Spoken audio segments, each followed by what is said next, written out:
Now, on 105.9 FM and streaming worldwide on the WMAL app, O'Connor and Company.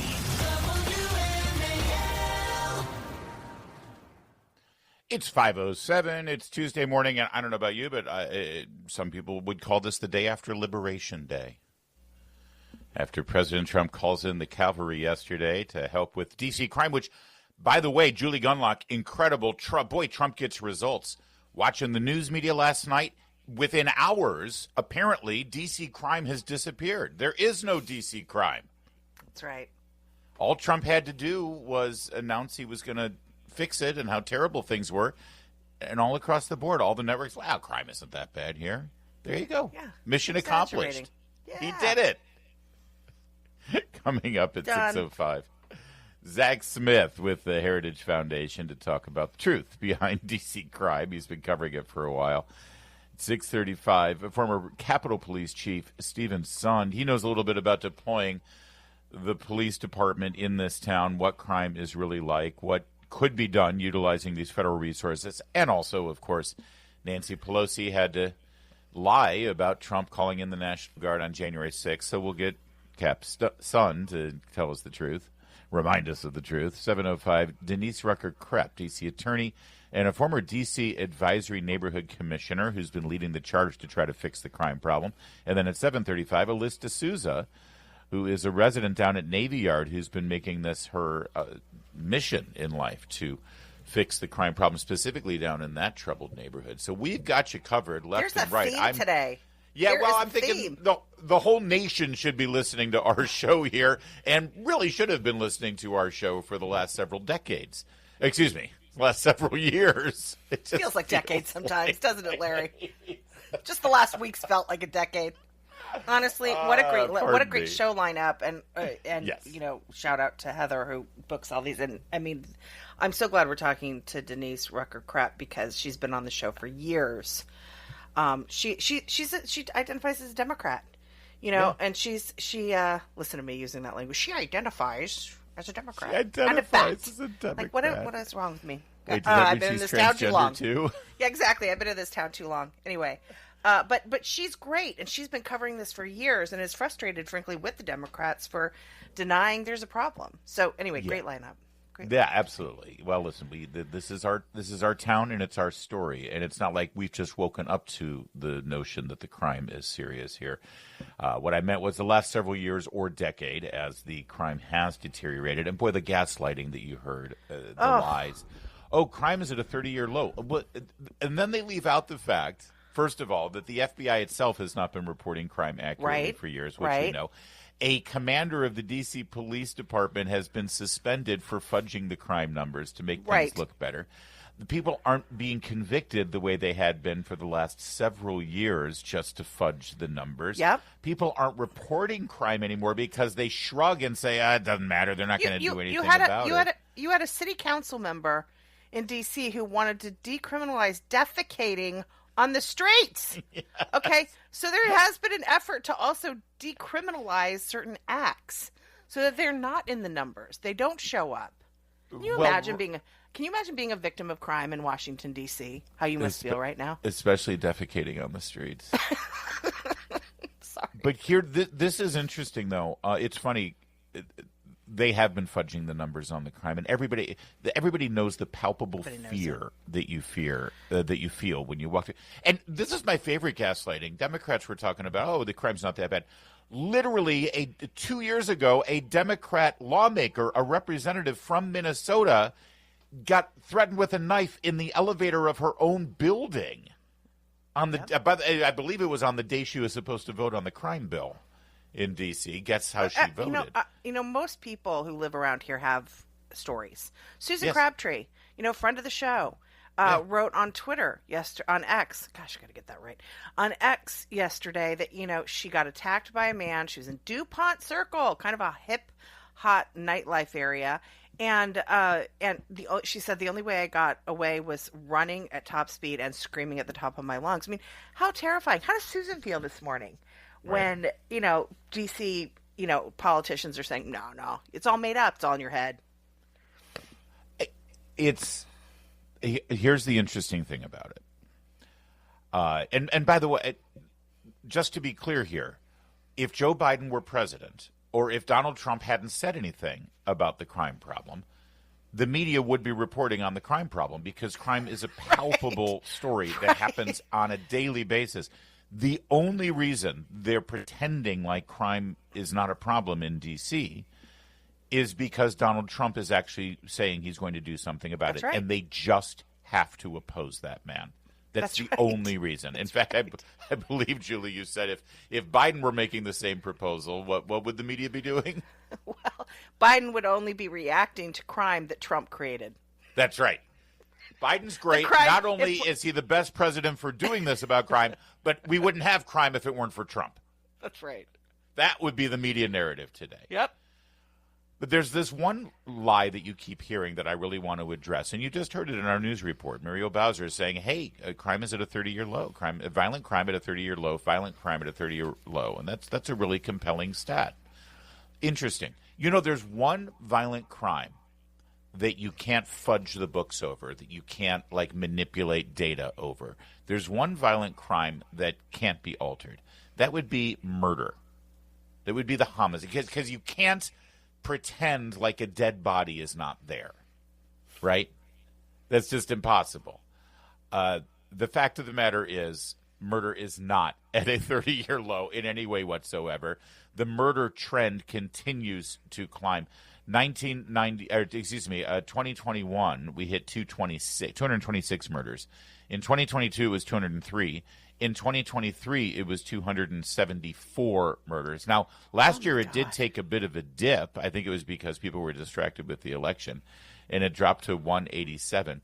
But the fact of the matter is, last year at 187 is actually at a 20-year high since 2005. So if you take the really bad years, 23, 22, 21 out of the mix, last year's number, where it looks like it went down, is actually higher than 2006 through 2019. So we went 20 years without having 187 murders in the Capitol. We had 187 last year, and they're all celebrating like it's this great achievement.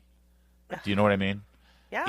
It's despicable. It's despicable, and you're right. If you were a victim of crime in D.C., you're being used as a pawn right now, and your grief and your fear is being minimized for the sake of a political propaganda machine. I'm so glad you really tackled that 30-year. Notice I'm reading. What am I reading? I think this is the Washington Post.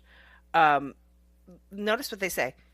Crime here has fallen to a 30-year low as of January. Right? So you just went back 3 or 4 years, right? Saying, I mean, almost a murder a day in the District of Columbia. And then they cite that last year, which was 187, which, again, after, nearly 300 the year before. So it's really important to examine these numbers and know the facts, because they claim this and they just lie. Number one, when they say violent crime, just disregard it immediately and say, stop, let's talk murder. And number two, when they start talking murder, point them back to the fact that 187 last year, which may have been a drop from the year before, is still higher than the last 20 years ago. Yes. Yep. Period. All right. More on this and more on what the president said yesterday, by the way, because it was at 10 a.m., so it doesn't feel like news. It was 22 hours ago, but we will get to that in a moment as well, and then how we're going to address this issue all morning long. It's 5:15. WMAL, making sense of the news. Live from the Home Paramount Pest Control Studios. Home Paramount, the leader in pest control since 1939. Friend Chuck Thies, D.C. political analyst and observer, who is a frequent guest on this show, and by the way, I believe a Democrat and, just interested in making D.C. better. He succinctly puts this, and let me just, because I get through a lot of numbers. Numbers are hard to do on the radio, all right?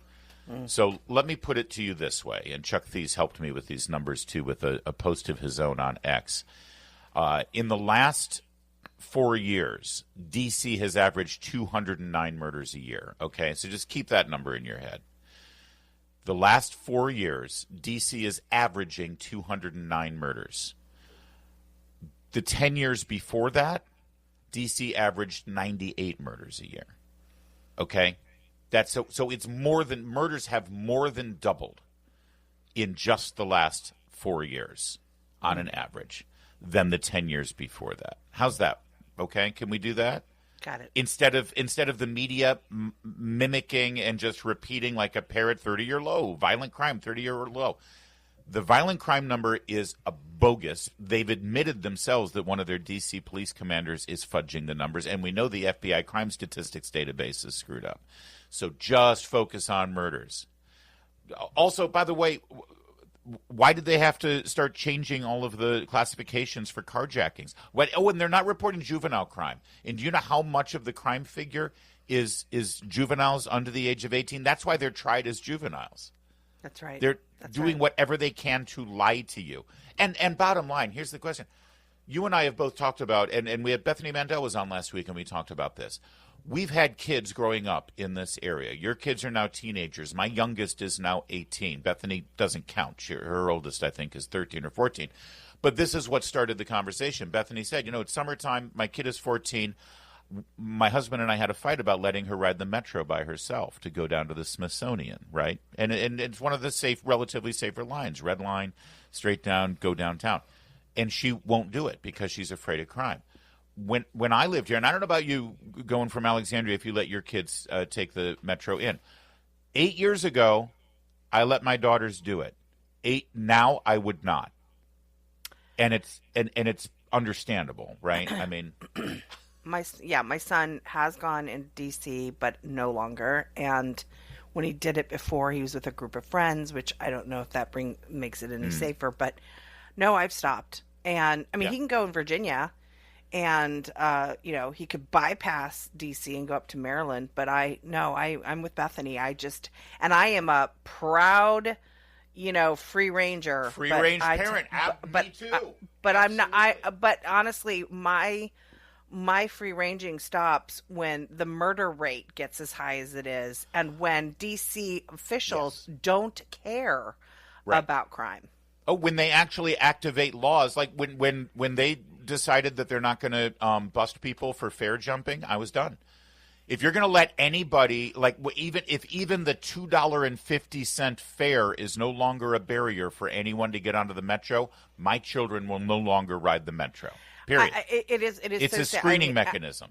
Yeah, it absolutely is. And I'm telling you, a couple years ago, my husband had to go down to Union Station because he had to be in Baltimore, and he said the smell of human fluids and the people literally doing drugs sitting on the floor of Union Station. And he was like, you cannot go there. Our kids cannot go there.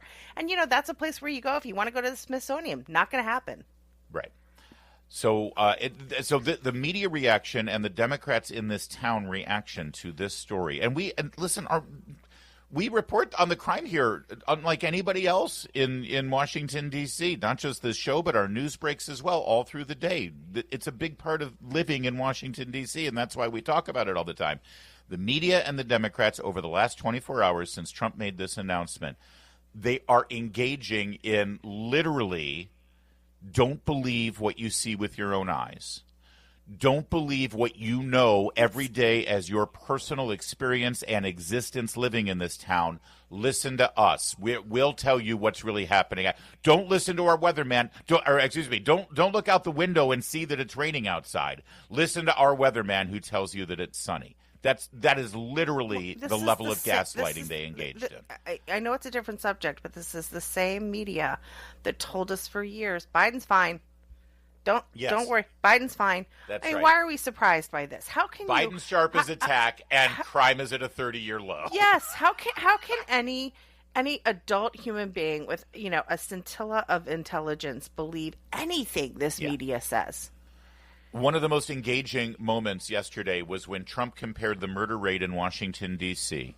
to that of other capital cities around the world, including places like Mexico City and Bogota, Colombia. This is cut 4, Mr. Michael. Thank you. The murder rate in Washington today is higher than that of Bogota, Colombia, Mexico City, some of the places that you hear about as being the worst places on earth, much higher. This is much higher. The number of car thefts has doubled over the past 5 years, and the number of carjackings has more than tripled. Murders in 2023 reached the highest rate probably ever. They say 25 years, but they don't know what that means because it just goes back 25 years. Can't be worse. Our capital city has been overtaken by violent gangs and bloodthirsty criminals, roving mobs of wild youth, drugged-out maniacs and homeless people. And we're not going to let it happen anymore. We're not going to take it. That's right. He invoked federal allowances in the Home Rule Act that allows the President of the United States and the executive branch to utilize federal law enforcement, including a 48-hour window where he can take command of the municipal police department. He had the Secretary of Defense there, Pete Hegseth, because the National Guard's involved. He had Pam Bondi and Kash Patel, the Attorney General and the FBI Director, respectively. They all spoke to this, as did the new U.S. Attorney, Jeanine Pirro, and help is on the way. And all morning long, we're going to be covering this from 6:05 with Zach Smith of Heritage Foundation, 6:35, former Capitol Police Chief Steve Sun, 7:05, Denise Rucker-Krepp, who is a D.C. Advisory Neighborhood Commissioner, and then at 7:35, a activist resident who's been trying to clean up Navy Yard, Alyssa D'Souza. We got you covered all morning long with the truth about crime in D.C. and exposing the lies you're hearing now, the partisan propaganda lies that you're hearing from the media in this town. Come here for the truth. It's O'Connor and Company, 524. Coming up, we'll talk more about the D.C. crime crackdown and what Trump actually said. And, of course, the Democrats are totally panicking. We'll cover it all. Keep it here. It's 5:30. WMAL-FM, Woodbridge, Washington. A Cumulus media station. Making sense of the news. News Talk 105.9. News now.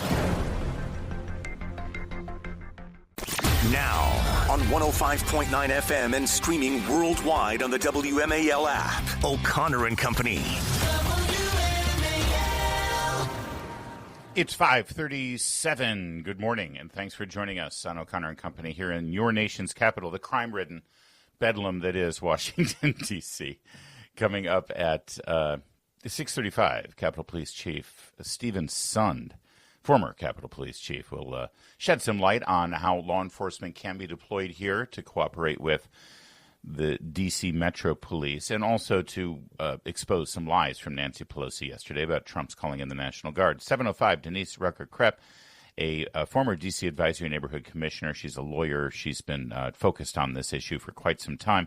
And at 7:35, Alyssa D'Souza, a resident and activist at Navy Yard who's been chronicling the crime down in that very challenged neighborhood. That's all coming up. It's Larry O'Connor with Julie Gunlock. Good morning, Julie. Good morning. Yeah, the president yesterday delivering his remarks. Let's get right to it, starting with cut 6 here. President Trump talking about, listen, this guy grew up in Queens, man. Back in the 50s, 60s, 70s, 80s, he saw New York post-war, good times. He saw New York during the, razzle-dazzle West Side Story sort of, integrations of certain neighborhoods. He saw Ed Koch allow the city to go into disrepair and David Dinkins. And then he saw the renewal under Rudy Giuliani. He knows how a major city can operate and what works and what doesn't. Here's President Trump reminiscing about what his father used to say about neighborhood crime. Said, my father always used to tell me, I had a wonderful father, very smart, and he used to say, son, when you walk into a restaurant and you see a dirty front door, don't go in, because if the front door is dirty, the kitchen's dirty also. Same thing with the Capitol. If our Capitol's dirty, our whole country is dirty, and they don't respect us. So it's a very good question, actually. I like that. Cut number 1 here is President Trump's officially invoking the Home Rules Act that allows federal control under certain circumstances. Under the authorities vested in me as the President of the United States, I'm officially invoking Section 740 of the District of Columbia Home Rule Act. You know what that is? And placing the D.C. Metropolitan Police Department under direct federal control, and you'll be meeting the people that will be directly involved with that. Cut number 3 here. President Trump sort of anticipated the gaslighting pushback he would get from the liberal media, so he addressed them. This was in the briefing room, by the way, full of the White House press corps. Take a listen. And you people are victims of it, too. You know, you're reporters, and I understand a lot of you tend to be on the liberal side, but you don't want to get mugged and raped and shot and killed. And you all know people and friends of yours that happened. And so you can be anything you want, but you want to have safety in the streets. You want to be able to leave your apartment or your house where you live and feel safe and go into a store to buy a newspaper or buy something. And you don't have that now. The Washington Post, in a preemptive strike against President Trump's announcement, put together a handful of remarkable myths for their readers. My favorite was the headline on Friday's editorial board column. A D.C. carjacking is sparking an unhelpful White House crusade. Unhelpful. Such tragic crimes deserve the attention of the president, but it's exceedingly difficult to see how running D.C.'s police force out of the White House would be a sustainable model for making the capital city safer. First of all, he's not talking about it sustainable. He wants to fix the problem and then get out of it, that this is not a long-term solution. Why should it be a long-term solution, by the way? They're admitting that the D.C. Council can't function on their own. You know, the story should be is how embarrassed this mayor must be and should be that the president has had to get involved. This is a failure of home rule. This is a failure of our current mayor. And, you know, D.C. is so disordered. It is so disordered. And back to, you know, when President Trump talked about what his father said about the dirty glass on the windows of the of the restaurant, that really is broken glass theory. This is something that was very big in the 1980s. It sort of informed Giuliani on how you see a broken window, then you fix that, and these lower crimes. You know, if you concentrate on the lower crimes and cleaning up the streets, then in general the city gets safer. And it really talks about the role. Broken glass theory also really talks about the role of fear, and how fear informs sort of it really creates this public disorder. It's a social pattern. It tears the social fabric of a community and leaves residents feeling hopeless and disconnected. And he is trying to address that. And that's why so many residents are hopeful about this, feel like, oh, there actually might be some changes here. Yeah, it was 1991 when Rudy Giuliani was running against David Dinkins. He had run 4 years before as the former U.S. attorney, and he lost to David Dinkins. Dinkins won, succeeding Ed Koch, and continued and actually made the city even more miserable. I lived there at the time. Giuliani said, enough of this. We're going to clean up the graffiti. We're going to clean up the slums. We're going to arrest these homeless people who insist on living on the street, or we're going to get them treatment. We're going to get them rehab, and then we're going to help get them a job. But if they continue to break the law, we're going to put them in jail. And at the time, they had this phenomenon, the squeegee men. These were vagrants who, while you were sitting at a red light on 8th Avenue, they would come over and, without asking, squirt your windshield with like a mix of water, Windex, maybe urine, not sure. They'd spray it on the windshield and then take a newspaper and wipe your windshield without ever asking. You could have gotten your windshield. Yeah. Oh, it's disgusting. And then they would stand at your driver's window with their hand out wanting money. Yeah. It was aggressive, and we called them the squeegee men. And Giuliani said, I'm going to arrest these people. That's against the law. And guess what they called him, Julie? Guess what they called him? A racist. Fascist. That's right. That's right. Giuliani was a fascist authoritarian, but in 1 year, that city was cleaned up. And cleaning up the homeless, getting people off of the streets is a simple solution that Trump is proposing. What is the solution for the D.C. Council? Making defecating on the street legal. Yeah. Okay. Why should that be a crime anyway? Choose. You guys get to choose your own adventure here. That's choose right. wisely. Yeah, either legalize defecating on the streets, or even better, how about we just paint this street and say Black Lives Matter, and that will solve the crime problem. There you go. That worked really well. More of the gaslighting from the media after Trump's remarks yesterday about crime here in the district coming up in a moment. It's 5:44. These people here in D.C., all these mothers, children been killed in the streets by juveniles, being carjacked by juveniles. The 5 girls who attacked Reggie Brown were all tried and found responsible as juveniles. Currently under D.C. law, juvenile offenders can only be held until they're 21, so the girls will all get out within the next few years. Israel says she wants D.C. crime penalties to be tougher so that juveniles who commit murder can be held for life. That's right. That's the local NBC station here in D.C. covering the truth and the reality. You wouldn't get that story on network news. In fact, look at how ABC News covered it yesterday, Julie. In the meantime, we turn to Washington, D.C. now, where President Trump has ordered the National Guard to take over policing in the nation's capital. Tonight, the mayor there pushing back with the crime stats and what they actually show. Here's Mary Bruce. For the first time in American history, the president seizing control of the police in the nation's capital and deploying hundreds of National Guardsmen. Trump says to fight crime on the streets of Washington, D.C. I'm announcing a historic action to rescue our nation's capital from crime, bloodshed, bedlam, and squalor, and worse. This is Liberation Day in D.C., and we're going to take our capital back. President Trump declaring a public safety emergency in D.C., painting an apocalyptic picture, adamant crime is spiraling out of control. But his depiction stands in stark contrast to the official figures. You see what they're doing here. And by the way, this whole first time in American history, home rule's only been employed since the early 70s. So if you want to be hyperbolic, you can say for the first time in 50 years. But prior to that, which is also part of American history, the federal government did have quite a bit of say and influence on how the police were operating in this town. But, you know, why should facts get in the way? Yeah, it's not fun. It's not fun, Larry. Here's what's interesting about ABC News, though. That's what you heard at prime time. Just hours before, one of their own anchor women on ABC News had a different story. We've been talking so much about the numbers, and yeah, usually that's how you play devil's advocate, is you talk about, oh, well, stats say crime is down. However, I can tell you firsthand here in downtown D.C. where we work, right here around our bureau, just in the past 6 months, you know, there were 2 people shot. One person died, literally 2 blocks down here from the bureau. It was within the last 2 years that I actually was jumped, walking just 2 blocks down from here. And then just this morning, one of my coworkers said her car was stolen a block away from the bureau. So we can talk about the numbers going down, but crime is happening every single day because we're all experiencing it firsthand. Thank you. Don't tell me about the numbers. I got jumped. Isn't the ABC News Bureau, I want to say 22 and M, right around there, or 20th and M? I think so. Yep. Northwest D.C., just west of DuPont Circle. Give me a break. You know what she's doing right now?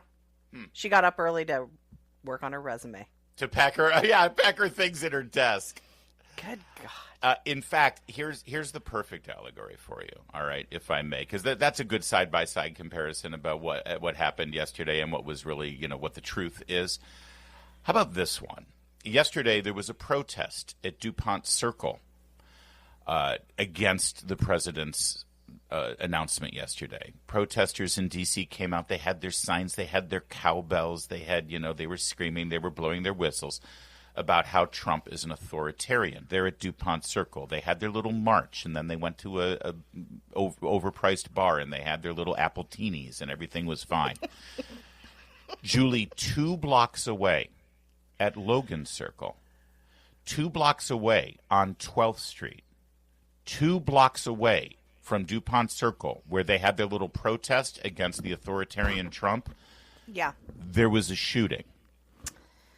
1 male was shot, reported unconscious when the police arrived, but still breathing. 2 blocks away from their protest, a man lay in a pool of blood. Because crime is down here in D.C., we don't know what Trump is talking about. Yeah. Like I said, we have full coverage on this story all morning long, as you would expect here in your nation's capital, where the truth prevails. 6:05, Zach Smith from Heritage Foundation. 6:35, former Capitol Police Chief Stephen's son. 7:05, Denise Rucker-Krepp, a former D.C. Advisory Neighborhood Commissioner. And then at 7:35, a resident activist at Navy Yard, Alyssa D'Souza. Keep it here. It's O'Connor and Company.